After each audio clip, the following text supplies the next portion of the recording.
everybody. Hi, friends. Well, from beautiful Salt Lake City, Utah, It's Thank God I'm Atheist. a podcast where we, a couple of wacky-do atheists, just try to make sense of religion, politics, current events in these here United States. I'm Frank Feldman. And I'm Dan Beecher. And coming up on the show today, Dan, we're going to be asking about the value of clergy standing up for sort of moral issues. Yeah. Specifically, like with standing up against ICE raids and that kind of stuff, or protesting against ICE. What does it mean? Is there value to it? I don't know, that maybe we as atheists haven't figured out how to add that value. Yeah. Right. So we're gonna get into that. We're gonna delve. We're gonna go crazy. It's gonna be a delving. We are going to bitch slap Speaker Mike Johnson. So take that, Johnson. It's a bitch slap. Yeah. Anyway, there's like a misogyny to that phrase that I don't know. I was like, I don't know why you're using it's that just one it's there. I mean it's sort of become its own phrase that's divorced from the misogyny, but maybe it's the kind of slap that a strong empowered woman who does to someone else. Yes. And the kind of woman who would call herself a bitch. Right? Yeah. And that bitch. She's doing the slapping. Yeah. Yeah. I don't think that's where it comes That's from. What we mean when we say it, you guys, for sure. That's totally what Dan meant. Don't. He wasn't 100%. Anyway. Well, first, there's stuff we need to get to, Dan. Some stories, news of the week, as it were, including a story, another update about Ryan Walters. Dan, what? Did you know that there's more Ryan Walters news in the world? Former Oklahoma State School Superintendent Ryan Walters? Oh my God. Christian nationalist. Yeah. Turd. Who pushed for Bibles in the classroom. And so we always talk about horrible, how do you say it? He would denigrate the LGBTQ plus community online. He would spread horrible ideas about trans people, and all that kind of stuff. Yeah, and that was just his social media presence, right? And then I mean, it wasn't just it was his whole thing. And pervaded all the stuff. Yeah, he just let it loose on the public schools. Yeah. Well, since he has stepped down as superintendent, some time has passed since the announcement, and we have a full month of data since he stepped down. Okay.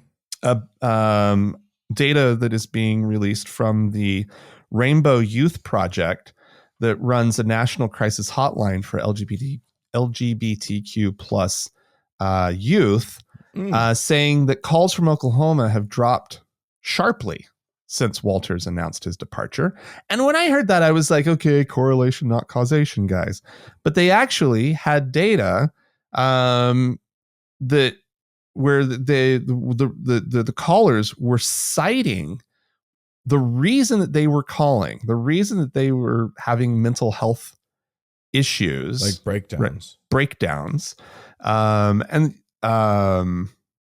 was because of Ryan Walters. They would say his name. Right? Wow. And so they were getting an average of 1,431 calls from Oklahoma every month between March of 2024 and September of 2025. That's not a low number to me. That's not a low number. And then in the 30 days following Walters' announcement that he was resigning, that number fell to 914, which is a 36% decline. That's significant.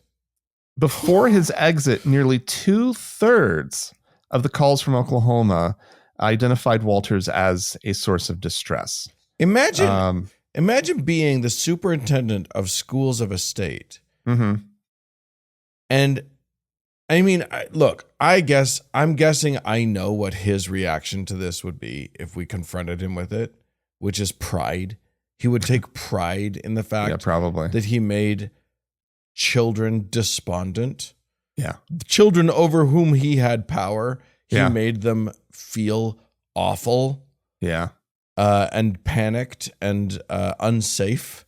Yeah, he would say that they should feel. He would say, "Yeah, awful about he was being inspiring young them gay to people. come to the Lord," or so he would spin it in some insane, bizarre way. Right. But imagine being a superintendent of schools, and there are strong data out there showing that that's the effect you had on the students under you. It's wild. On thousands of students. And also, like, yeah, that makes sense. Like when you go out and you attack any group, if it was I don't know, anybody attacking any member of any group, right? Especially an already marginalized group. Yeah. Right.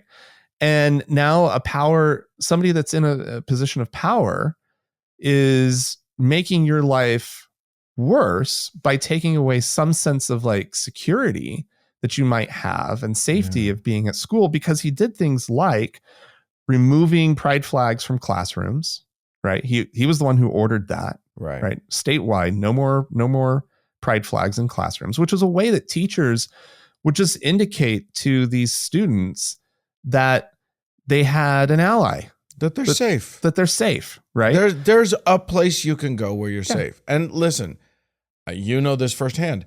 Being LGBTQ in Oklahoma, there are few places for them to feel safe. Yeah, especially at some of these smaller and more rural schools. Yeah, where these are small towns where there's just not a lot of outlet. Like even if their family was safe, which most of them probably aren't in a safe family, but even if their family is safe, right, they're not going to feel safe out in the world. Yeah. So yeah, those pride flags mean a lot. Yeah. So it's I doubt much changed, if anything, in those initial 30 days. Yeah.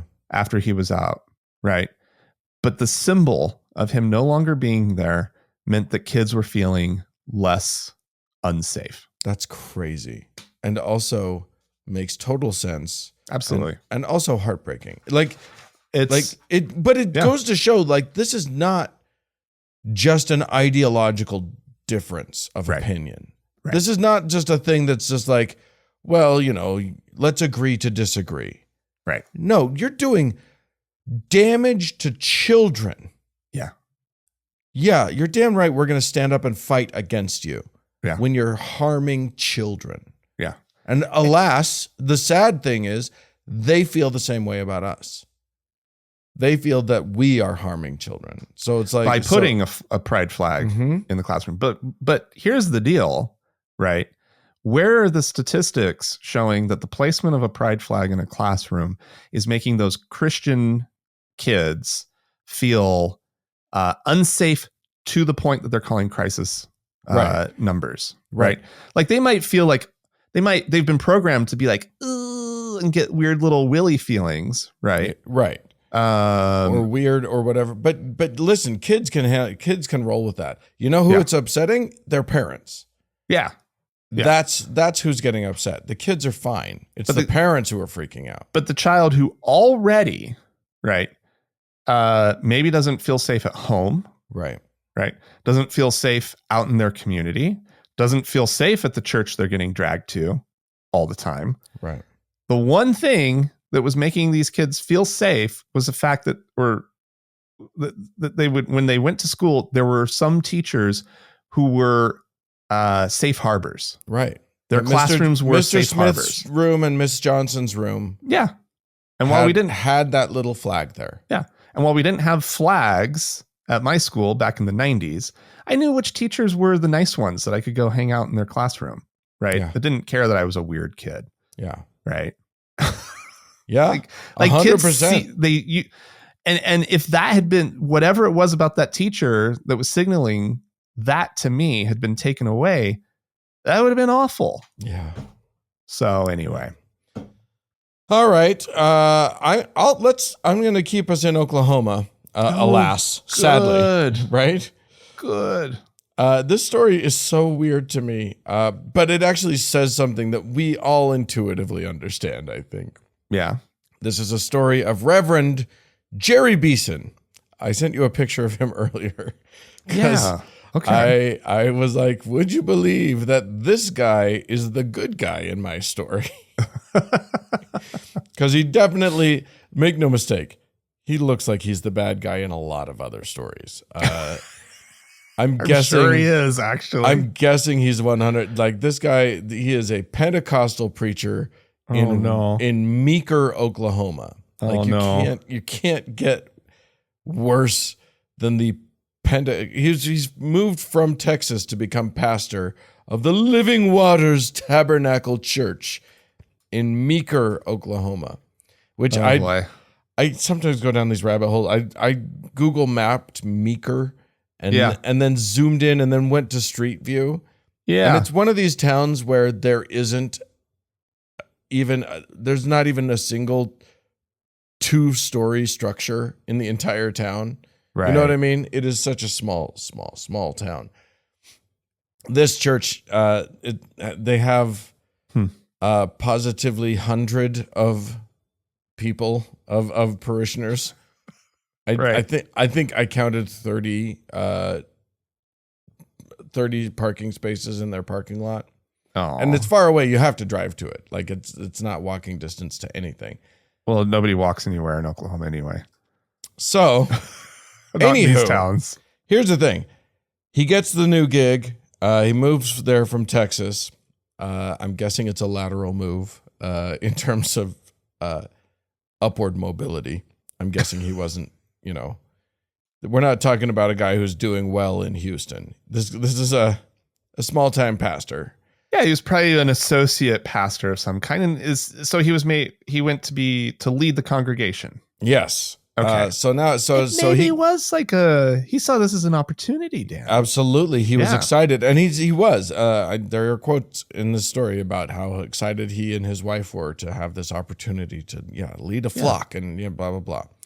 So they get there, and the guy who was the reverend there previous the reason he was no longer was because he had been moved up to bishop in the Pentecostal church. Wow, or whatever. I didn't know they did that. I didn't either. But yes, he was bishop of the Oklahoma district of the Pentecostal Church of God.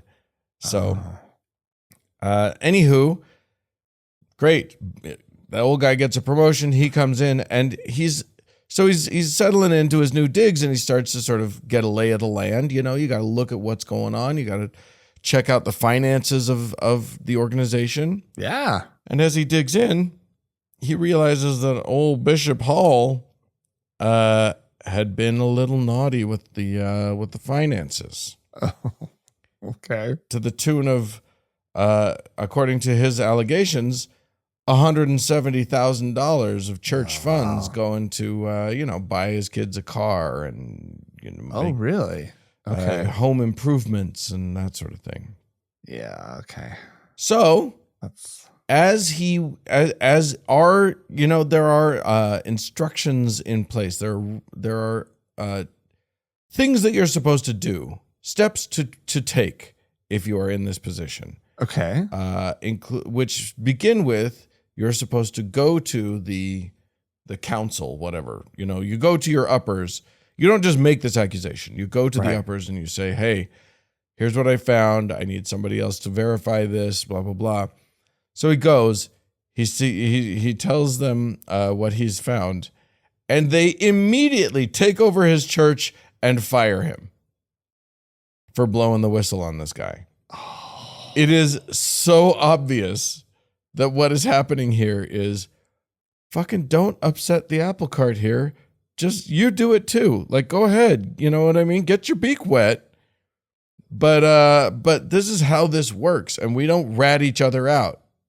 Yeah, this is like some Serpico shit. This dude was fired immediately, and now the upshot is that the bishop, he raised enough of an alarm that now the bishop has been arrested and whatever. But the fact that the initial impulse of this whole organization was not, oh yes, we see that the bad guy is the bishop who embezzled the money. No, the bad guy is the guy who broke the bro code among all of the pastors and tattled. Yeah, because they're all doing it too. They're all doing it. It's so obvious that, like, I mean, this is not a big church. Right. And yeah, your salary as a pastor is you're not gonna get rich off of this. This little church. In rural Oklahoma. Yeah. So you know, get your life, you know. Apparently. But I just think that it's so typical of how these organizations, you know, it's not just they protect their own when somebody molests a child. It's, you know, whatever they're doing, they are going to rally around whoever's, you know, sort of strong, the biggest in the system, whoever's really in the system. And who's liked, you know, like if they had found that guy to be a pain in the ass, they probably would have been like, yeah, sure, let's go have taken the opportunity. But what this shows, I think, is that they want to protect the system so much more than they want to protect, like, the congregation that's being defrauded. Yeah. And clearly they're all doing it. Like you say, they're all doing it. They're all doing it. Embezzling is these are part of the game. Dirty pastors. Every one of these other pastors, members of their congregations, should be asking to see the books. Yeah. At every single one of them, because guaranteed all those people that are on that council are up to the same nonsense. And here walks in an actual, like, guy who's running a clean operation, trying to do just to run it honestly, and like actually has listened to the bullshit that comes out of his mouth. Yeah. Right. And is trying to at least in one way be a good person. And they just slap him down. You're immediately fired. You are obviously fired now. It's almost too good. Oh God. It's absolutely amazing. It's almost like the whole thing's a scam. I don't know. All right, Dan. Well, I guess this one is going to be a little bit of an update from a story that you and Kate talked about last week, having to do with Nigeria and persecution of Christians. Oh, there. Yes. We talked about Cruz being like old Teddy boy ticked off, right? Ticked off about a persecution of Christians that was not happening and is not happening. Right. Well, nonetheless, as is with these things, Donald Trump is not backing down. Oh, and, okay. So he's taken up the mantle, has he? He heard about this, about these fake stories, and he's pissed off too. And so he has apparently ordered the Pentagon to start planning for a military invasion into Nigeria. Right. Yeah. This is his a post on social media that he made. If the Nigerian government continues to allow the killing of Christians, the USA will immediately stop all aid and assistance to Nigeria and may very well go into that now disgraced country, guns ablazing. Oh my God. To completely wipe out the Islamic terrorists who are committing these horrible atrocities. Can you? I mean, this is the playbook that he used to invade such other war-torn places as Portland, Oregon, right? Like this is like, yeah, somebody just hints that something's happening somewhere and he's like, oh, I'm not going to fact check any of that. None of the yes men that surround me are going to question anything that I say. Let's invade. It's insane. Yeah. He says, if we attack, it'll be fast, vicious, and sweet. Just like the terrorist thugs attack our cherished Christians, cherished all in caps. Our cherished Christians. Yeah. As a reminder to everybody, some Christians have been killed in Nigeria. Yeah, but So have Muslims. So like Nigeria is struggling right now. It is a violent place. Yeah, there's it's important to point out with Nigeria. I'm sure you guys talked about this. It's basically split evenly between Christians and Muslims. Right. And there are attacks that happen throughout for all sorts of different reasons. There are religiously motivated ones that target both Christians and Muslims. Right. There are clashes between farmers and herders over dwindling resources. There are communal rivalries, secessionist groups, ethnic clashes. And in the mix there, right? And I don't want to discount it because it's awful when any group attacks any other group.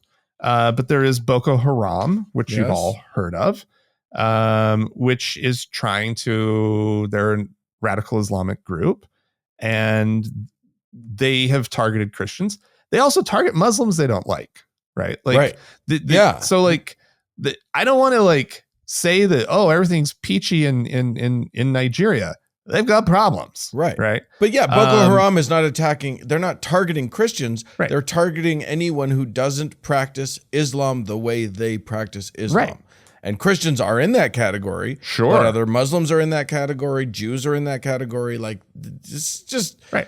Whatever so, like, you are. Literally basically half the country is Christian.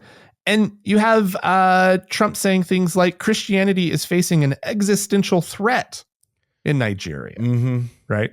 And it's just like, it's pure fucking insanity. And I don't know how far this is going to go. He says a lot of things and doesn't follow through.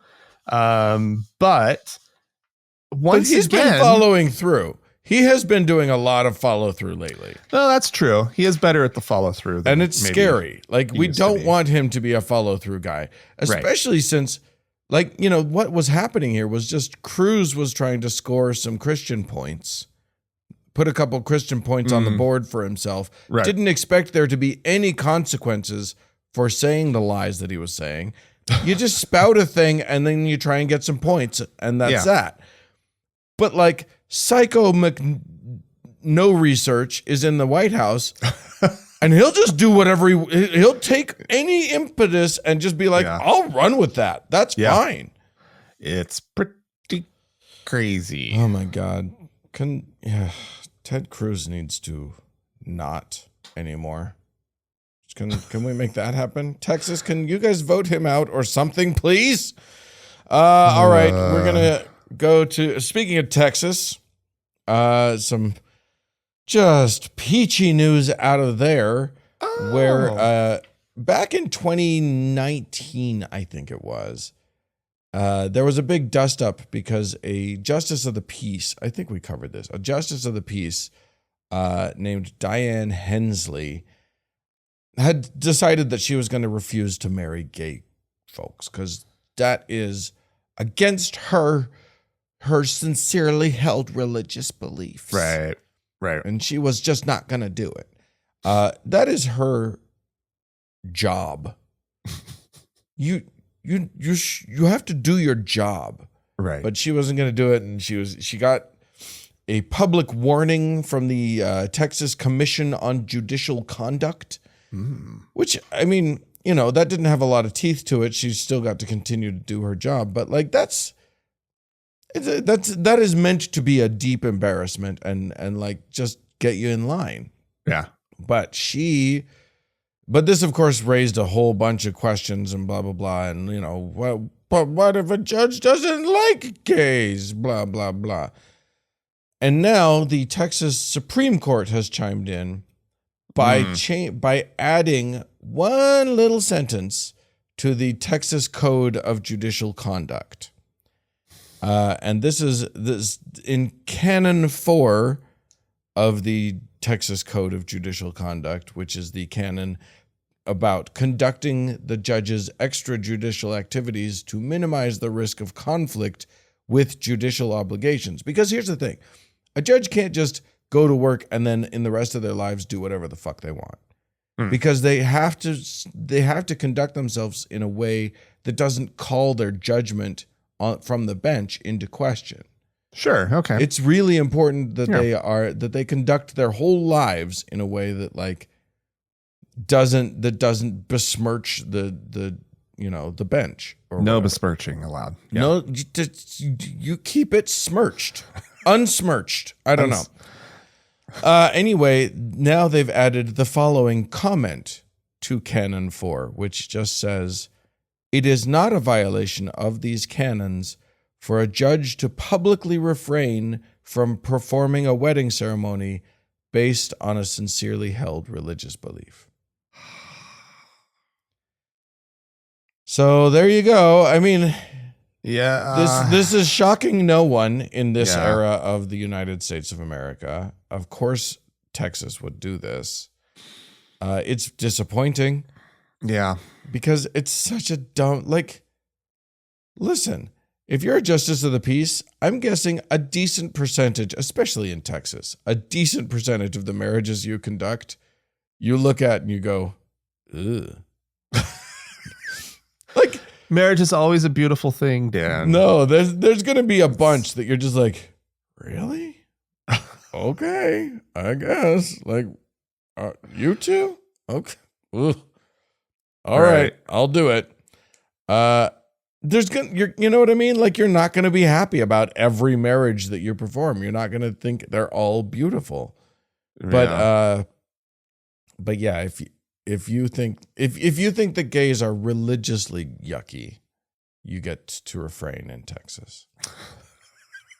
So it's probably more than just religiously yucky, Dan, that they think about gays. It's all sorts of yucky. Yeah, but other forms of yucky are no excuse. Other forms of yuck are no excuse to not do your job. But religious yuck. If you get the Jesus Ick, then that's okay. Yeah. Right, okay. The Jesus Ick. Is that the title of my next book? Maybe. I don't know. We'll see. All right, Dan. Well, here's somebody who gives off lots of Jesus Ick vibes. Oh. JD Vance. Oh my God. He is Jesus Icky. He is all ick, and some of it is Jesus. He's 100% ick. Truly. You're the one on the show. You typically like go after people who their appearance, dumb expressions and whatnot. He's vile to look at. Ugh. I can't handle even just looking at the man. Yeah. His dumb little like, and hey, if you can pull it off, you go for it, guys. A little bit of eyeliner, good stuff, right? I honestly don't think it's eyeliner. I don't think it's Really? eyeliner on him. I think that's just like his natural like lash line looks really dark. Because why would that guy of all things go for smoky eyes? Go for a lined eye.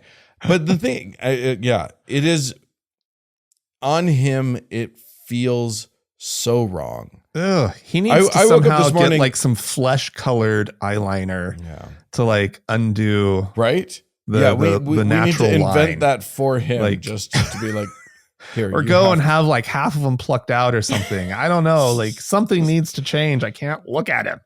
Anyway, so I guess he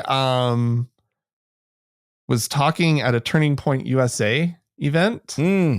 More ick. We're adding ick upon ick. Total ick. And he was asked a question by somebody there about why the question's phrased, why are we making Christianity one of the major things that you have to have in common to be one of you guys, to show that I love America just as much as you do? And then he referenced, he pointed out that Vance's wife is Hindu. Right. And that they're raising their children in an interfaith marriage. Right. Yeah. And so basically, why are you the one? Your wife isn't even Christian, you fucking creep. Yeah. And so you're spouting all this nonsense and crap and whatnot. And so so JD Vance proceeds to diminish his wife's Hinduism by saying that she grew up in a not particularly religious family, and noted that like when they married, they both would have considered themselves agnostic or atheist, right? And you know, JD Vance, he's Catholic now, right? Yeah. But he grew up evangelical, and he can sort of nominally evangelical, I'm sure. But he converted to Catholicism in 2019. And anyway, so he says, though, he expresses his wishes that his wife will convert to Christianity. Mm-hmm. Right. Which is, I don't know. I mean, I guess that's something that a person of one faith might feel about their spouse of another faith, right? Yes. Makes things easier. It makes things easier, sure. Right? But when you're vice president of the United States and you're expressing a wish for anybody to convert, it just, especially your wife. Yeah. Right? Like, it just feels fucking weird. What it does is it proves that he doesn't honor his wife. And he doesn't honor anyone. Like, here's what I get. On a sincere level, I understand if you think you have a truth that has eternal consequences attached to it. I get why you would want your loved ones to be in on that. Yeah. It would be weird not to. Yep. But you know, thoughtful people, and I don't think anyone would accuse anyone in the Trump administration of being that. But thoughtful people will say, you know what, I fear the eternal consequences. I worry about that. Mm-hmm. But I love and honor this person exactly as they are. Right. And there's nothing needs to change. Right. Well, yeah. And maybe he would have found that place had, I hate these kind of comments, and so I hate making them. But with him in particular, I don't believe his Christianity. No. I don't believe it one bit. I don't think his conversion to Catholicism was sincere in any way. That conversion was bought and paid for by Peter and so, Thiel. When he's standing in front of an audience of 10,000 people at a Turning Point USA event, and he knows what the right answer is, right? He doesn't have the sincere place that's within him, the thing that would lead to an answer like yours, right? Because he hasn't actually spent the time processing it. No. He just knows that audience wouldn't really go there with him. Right. And so he just says this awful thing, effectively. That's me. Anyway, he's a bad man. Can we just say it that way? He's a bad person. Yeah. So somebody commented online and said this, it's weird to throw your wife's religion under the bus in public for a moment's acceptance by groypers. Yeah. And so he responded to that saying that it was disgusting and an example of anti-Christian bigotry. And that his Christian faith tells me the gospel is true and is good for human beings. Yeah. And that's why he wants his wife to join, because she isn't a good human being. I don't know. Yeah, it's gross and it's weird and so likewise, and also like I can't imagine what she is like. I've seen nothing of her. I've never heard her voice. Yeah. She is not out there in the public in the way that some second ladies are. I try not to participate in this sort of stuff, but everybody saw how Charlie Kirk's widow hugged him. And there was I heard about that. Yeah. Like literally the entire internet exploded with "You in danger, girl." To Usha. Yeah. Anywho, that's not danger. That's just get out. You now have a good excuse to get the fuck out. No kidding. But I mean, you know, she probably doesn't want out. She seems as bought in as he is. So there you go. Yeah, but I mean, why doesn't she convert then? Right. That's a great point. Right. Who knows? Like he's up there saying, I wish she would. Right. I wish she would make my life so much easier with you guys if she just would. Honey, you just do it. She's like, it'd make my parents mad. It doesn't matter. Just fucking. Do you know what a win that actually, you know what they're doing? They're waiting for like the next election for the October surprise or something. They're holding on to it. It's going to be the first baptism on stage at the Republican National Convention. The White House lawn or something. Yeah. They'll figure out a way to make a big splash out of that baptism. Oh no, it's Catholic, so it's probably just a little splash. All right, it's the first baptism where a priest does a cannonball into a pool, and that's the sprinkling.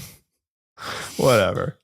All right, I'm gonna take us finally to Florida, where outrage is brewing. Oh, because here's the thing. As we know, everything's bad in Florida. There has been for like 30 years a program in Florida to help low-income families and families with disabled kids get their kids to private schools that can sort of meet their needs and help them out. In 2023, of course, that became a one of these bills that basically offers tuition vouchers to any kid, and they can go to it's billed as a school choice thing. You can go to any school, and you can go to a private school, and of course, it can go to a religious school. So all of these, you know, Christian schools get this bonanza, and Floridians are paying now $3 billion a year for this. Whoa. Yeah. Okay. Because over 300,000 students are doing it, and it costs about $10,000 per student. And this is going to a lot of Christian schools that are not teaching, you know, these are indoctrination mills or whatever. Yeah.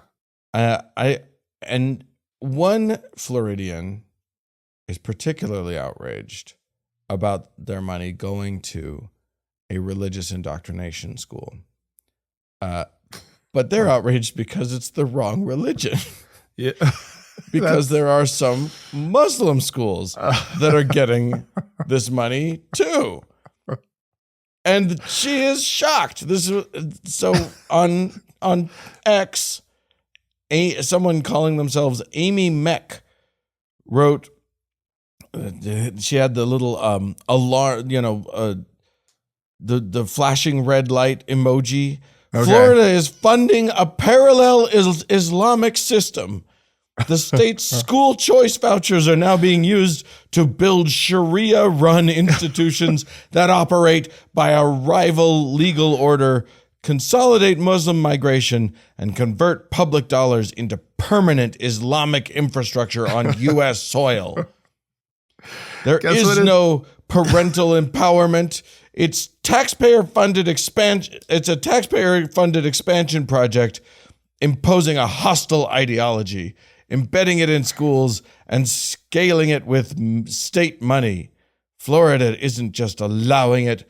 Florida is paying for it, and this is only the beginning. Okay, 2 responses. Yeah. Well, doy. Right. And the second one is, you couldn't see this coming? Right. You didn't realize that when you're going to be taking money for your Christian schools, that it meant any religious school could get it. Yeah. Like, why won't they listen to us? Right. Why won't they listen to the people who are saying this is a bad idea? Right. These are terrible ideas. Why are you doing this? Right. Right. Why would you think that you're going to be so pissed off by the actual consequences of this program. Right. And then I guess my third response is, good. I'm glad somebody is seeing it. Right. Right. Yeah. Like they are blinded to the fact that it is literally exactly the same as their shit. Right. There's nothing different happening over there. Just as bad. It's just as bad. It will produce just as many terrorists. Your thing will produce more terrorists because there's more of you. Yeah. Yeah. And your terrorists are currently worse in our country by a lot. By a long shot. Yeah. But I wouldn't think that it was a big deal if, some rando lady just tweeted that out and whatever. Right. But then it was retweeted by the Attorney General of Florida, who added this comment: Sharia law seeks to destroy and supplant the pillars of our Republican form of government and is incompatible with the Western tradition. The use of taxpayer-funded school vouchers to promote Sharia law likely contravenes Florida law and undermines our national security. You fucking tool. So this is gaining traction, this idea, which is funny because, they're literally doing the same thing. Yeah. They want schools to supplant the pillars of our Republican form of government. Yes. They just want their kind of religious schools, of their Sharia law. Yeah. We need to come up with a phrase that is the Christian equivalent of Sharia law, and just constantly, every time they say that, say, yeah, but you do the same thing. Yeah. We just need a pithy Christian version of Sharia. Yeah. Yeah. It's gotta be out there somewhere. Somebody write in with your suggestions on what the Christian equivalent to Sharia law is. Yeah. That can sound scary. Yeah. It needs to be able to sound scary, and not just to atheists. Like, it needs to sound scary to everyone. Yeah. So that they go, no, ours isn't that. And it's like, yeah, it is. It is. Yeah. No.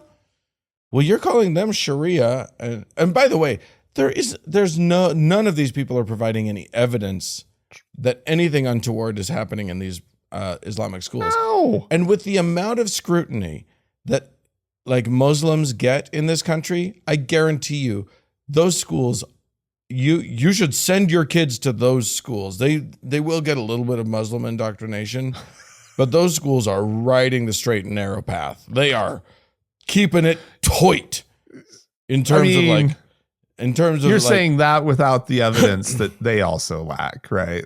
No, my evidence is just that Muslims know that they are being watched carefully. Sure. Whereas these Christian schools feel like total impunity to do any goddamn thing they want and feel like nobody's allowed to even look at them. Right. Right.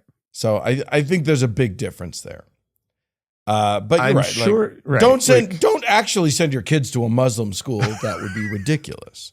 I'm sure everybody was running out to do it, Dan. Yeah. On your suggestion. Yeah.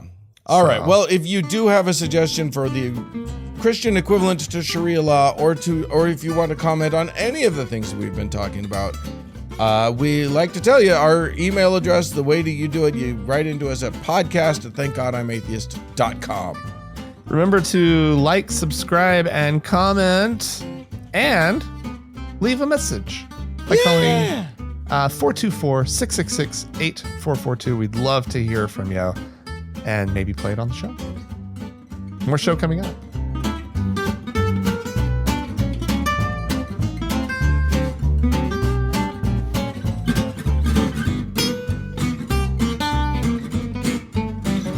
All right, Frank, you and I were both out of town.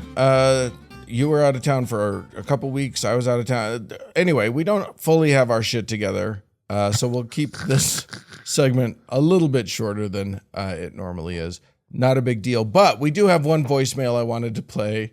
Yes. And it's something, it's in reference to the conversation that Kate and I had about Gen Z and there are all these news stories, so many stories. I keep hearing it. The Gen Z is turning back to Christianity, blah, blah, blah. And it's, of course, nonsense. And it's, there are some boys that are latching onto it in very annoying ways. Sure. But we have a Gen Z caller who wanted to get their voice in on this. So here's that. Okay, hey Franken. So basically, you guys know how you were talking about like what's it called, Gen Z at the other episode? Yes. So I thought you would want a Gen Z perspective, and so yes, what you were saying is so true. Basically, okay, like all my friends are like atheists, stuff like that. I mean, I still have like a few like religious friends, but like my main group, like none of us like believes in stuff. So like literally, I found this podcast because I was pissed off at all these girls who are like forcing religion in all these comment sections, saying Jesus loves you on people's posts that are like talk about their depression. Like, bro, literally what the fuck? And so yes, so that is so fucking true, and it pisses me the fuck off. And it's all these white boys too. It's all these white boys. And it's crazy. And also at my school, when the rapture happened, basically we all skipped class and went outside into the parking lot and like looked up at the sky and made TikToks. It was so unserious. And then there's also a thing at my school called Jesus Lunch, and they give you free food if you pray with them. And so everybody goes. And so, yes. Okay. Right. There you go. Jesus Lunch sounds amazing. Yeah, bread and water.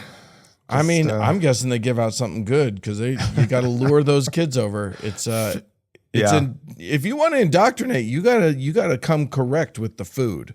Yeah, fishes and artisanal loaves of some kind. The malicious compliance version of Jesus Lunch is you go over there and you say, I would like to pray with you, and then they say great, and then you start praying. As you're taking sandwiches and stuffing them in your backpack, you say, "Dear Jesus, if you are real, please show me in some way, provide a miracle that I can actually tangibly understand that shows me that you're real. And if not, please fuck off and leave me alone." Fuck off and have these people leave me alone. Yeah. Yeah. Thanks for the sandwiches. Yodel he who, and then just walk away. Yeah. Boy, oh boy. Yeah. It's here's the thing. What we're seeing is they're panicking. The Christians are in a panic right now. And so things like prayer, Jesus Lunch are, first of all, get them kicked off. If that's happening on school ground, which it probably isn't, but if it is, call the FFRF and have a chat with them. Right into them. The Freedom from Religion Foundation, because they need to know about that. Yeah. If it's not on the school grounds, you get to make your choice. You can go and laugh at them the whole time they're praying and then still demand the food. Just stare them down. That was a really dumb prayer. Give me my cheeseburger. Yeah. Jesus says, love everybody. You promised. You pray, I eat. Let's go. That's the deal. That's the deal. That's your deal. You made the deal. You did your dumb little prayer. It sounded ridiculous. You spoke to somebody that didn't answer back. You got ghosted by them. Is that what they mean by the Holy Ghost? They holy ghosted you. They holy ghosted you. Jesus holy ghosts you every time you pray to him. You were literally holy ghosted by your own fucking God. That's sad. Can I please have a hot dog? Oh, golly. All right. I guess we don't really have anybody to thank because we haven't really been on the ball about it, except one person. Wait, we should first say, here's how this show works. The only way that it works is people like you who enjoy and listen to this show decide, you know what? I need to pony up a little bit. And look, if you can't afford it, it's free. don't worry about it. That's fine. We are totally fine with that. If you got a little bit of extra change, you go to our Patreon, you go to thankgodimatheist.com/donate, and you help out a little bit. You kick us a little bit of coin, and that's where you can get the Frank and Dan diary. Like there's, and join a community of people who are so helpful, and who make this thing happen. So thanks to all of our patrons, but especially our Lord and Savior, our top donor, Alexandra. More show coming up.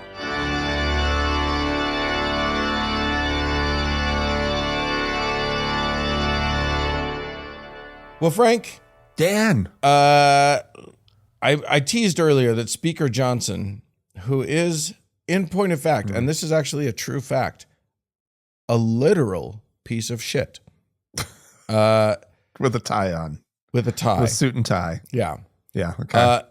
That literal piece of shit recently was asked if he, well, here's what they were referencing. Multiple times now, clergy members have been in the crowd protesting like an ICE detention facility or whatever. Mm-hmm. And I've seen a few videos of this where a preacher, one of them stands out in my mind. There's a preacher, a pastor, standing at the gate of an ICE facility. Nothing's happening.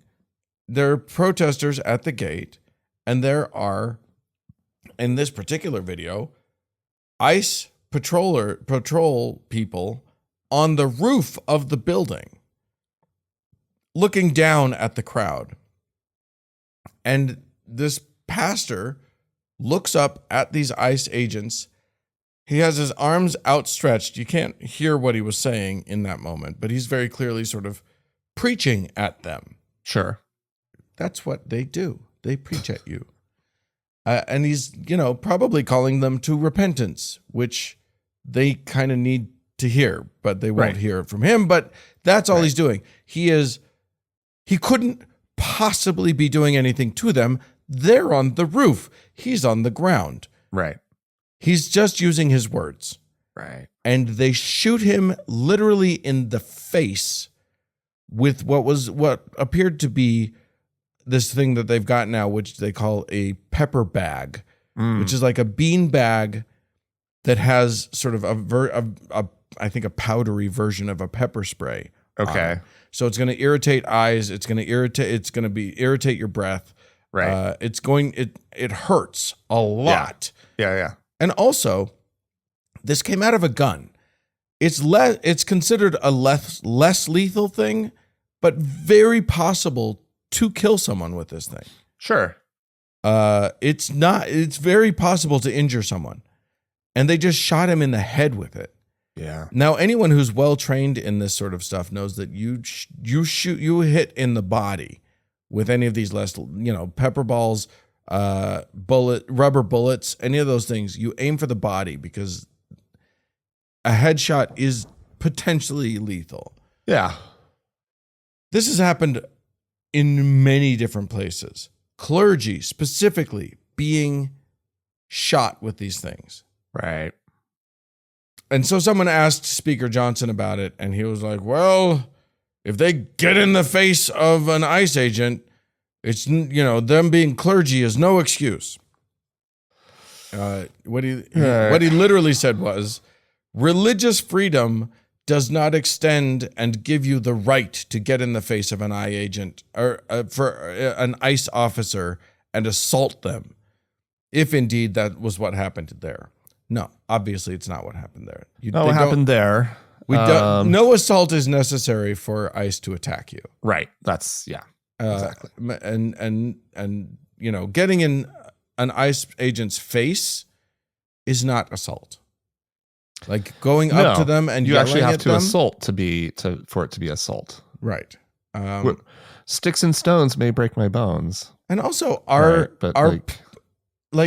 of our police agencies should be well trained to be able to handle someone saying mean things at them, right, and still keep their composure and only react when there is danger.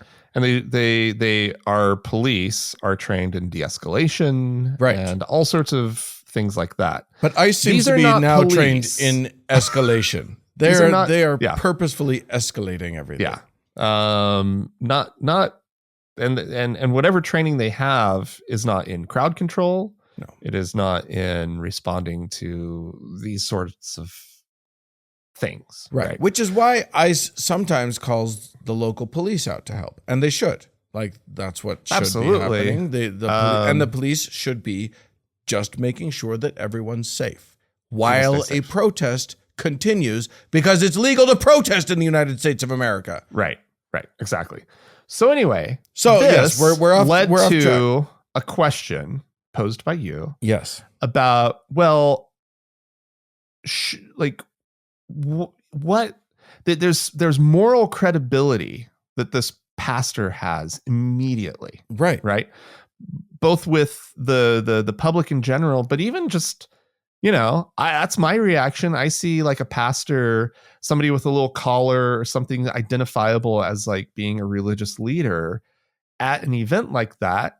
And I always have kind of a, oh, well, good. Yeah. Sort of reaction, right? It does lend extra weight. Yeah. To the situation. And so, so you posed a question, right?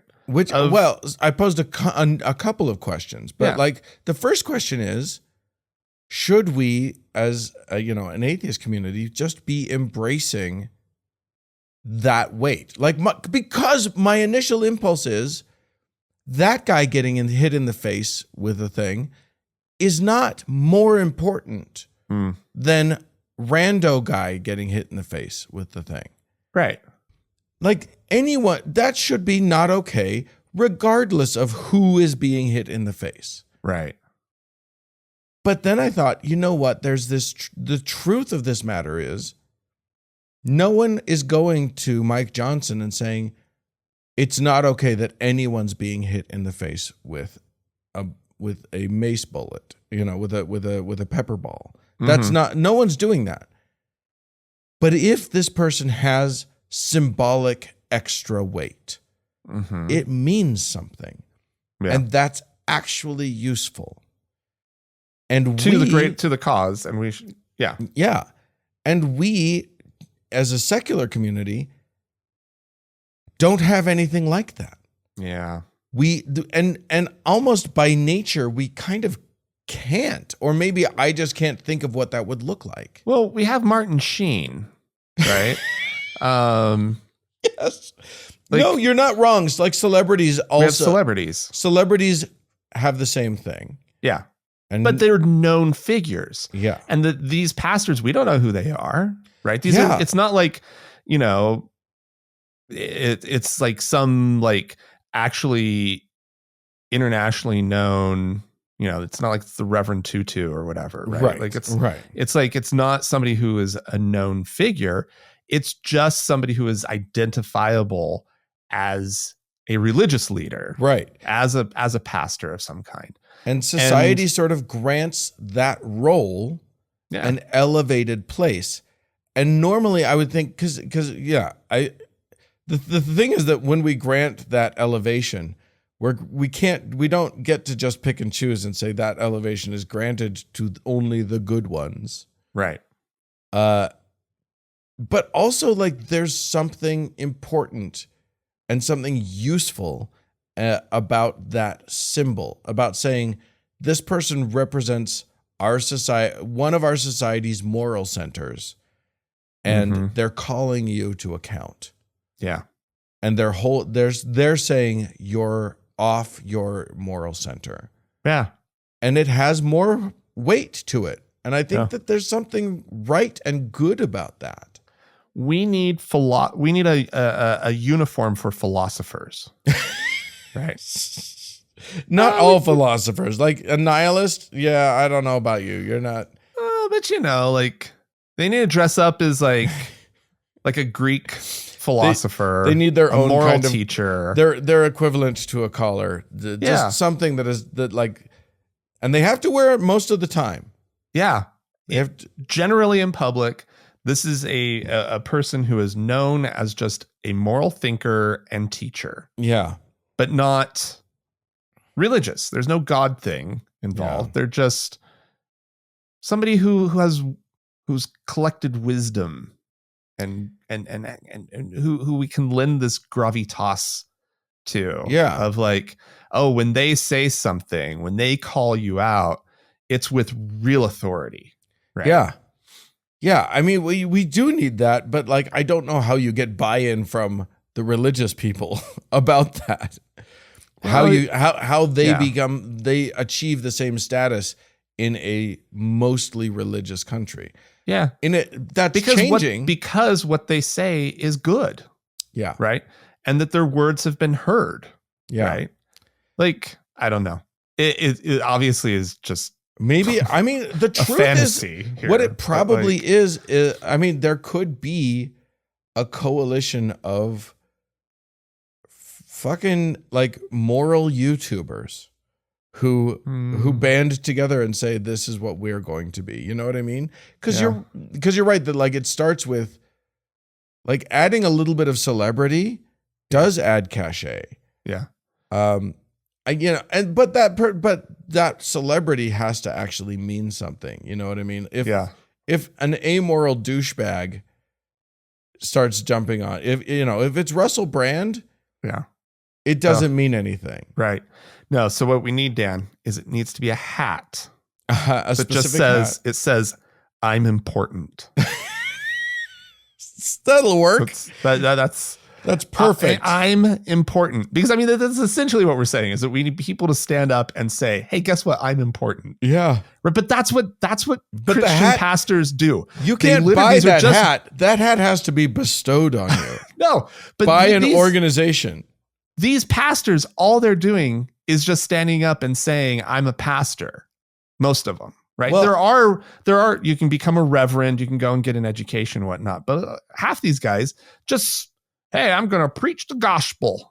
Right. Well, I mean, most pastors like that are real pastors, they've been through some sort of schooling. I mean, some of them have like so-called correspondence course, whatever. Sure. But like, but essentially they're doing the same thing as just standing up, putting a hat on. Yeah. That says I'm important. But they've devoted their whole life to it.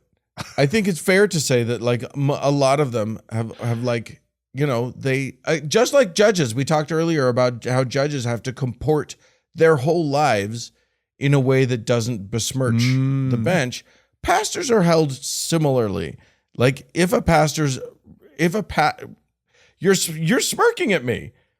We talk all the time about pastors who are fired in disgrace because they did bad things.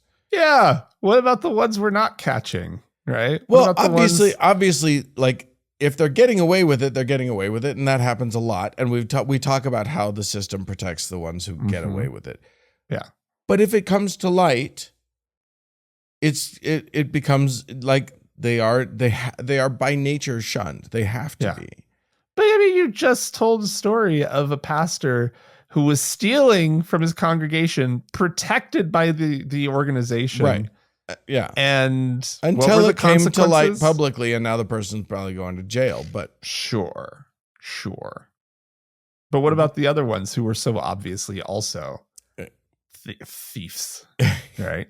Anyway, the point that I'm trying to make is these pastors, priests, rabbis, whatever, are like they have to commit to something to be held in that position. You know what I mean? They have to commit pretty strongly their whole life to this thing.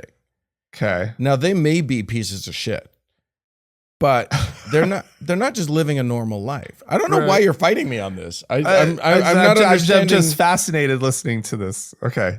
I don't defend pastors more for me, Dan. I'm not defending them. I'm just saying that like the reason that we as a society afford them this extra gravitas and the symbolic weight that they bring to an event like this. Yeah. It's not for nothing. So I think that if we were to establish a secular version of that, that person would also have to be held in their whole life to a higher standard. Yeah. Nobody wants this. No, nobody wants this. I think there are people that would, there are a lot of people, you think about the secular clergy project. Yeah. And there are a lot of people who were clergy who believed that they were going to be doing good in the world to be clergy. And then they realized that God doesn't exist. And it's like, oh, fuck, what do I do now? Yeah. Yeah. And it would be awesome if we found a place for them in our in our setup. I don't know what that looks like. I have no idea what that looks like. But in the meantime, I think it's good that there's someone in the crowd there who has a symbolic weight that's big enough that it gets asked to our shithead, Speaker of the House. Sure, yeah. Because it's pointing out his hypocrisy in saying, I believe in Jesus. I love, Jesus, Jesus, Jesus, Jesus. But when ICE shoots a representative of Jesus, he has to come to account. And try to squirm his way around that. Right. I don't know. I'm for right now, and this could change because I have very mixed feelings about all of this. But for right now, I'm kind of grateful that there are clergy in the world. I'm grateful that there are people who fill that societal symbolic role. Huh. All right. Frank thinks I'm crazy. That's fine. Listen, I'm fine with this being a controversial take. Go ahead and jump into the comment section on YouTube, write into us, podcast@thankgodimatheist.com, and let us know, like, if you hate what I've just said, if you hate this idea. But I mean, I think we all have to acknowledge that, like, there's a meaning to it all. Like, it's not unmeaningful to have these people out there. So I'm just curious what has meaning for people who believe in it, right? Yeah, but also has larger social meaning. Yeah. So that's interesting to me. I don't know. Let us know what you guys think. You can write into us, podcast@thankgodimatheist.com. Or call and leave us a voicemail message. The telephone number is 424-666-8442. Like, comment, and subscribe. Yeah. Wherever you're watching or listening to us. Yeah. To support the show, don't forget you can go to thankgodimatheist.com/donate. This episode was edited by Roger Gowdy, and music was provided by the Red Rock Hot Club and Gordon Johnston. Hey, thanks so much for tuning in. We sure do appreciate you. Thanks so much. Bye-bye.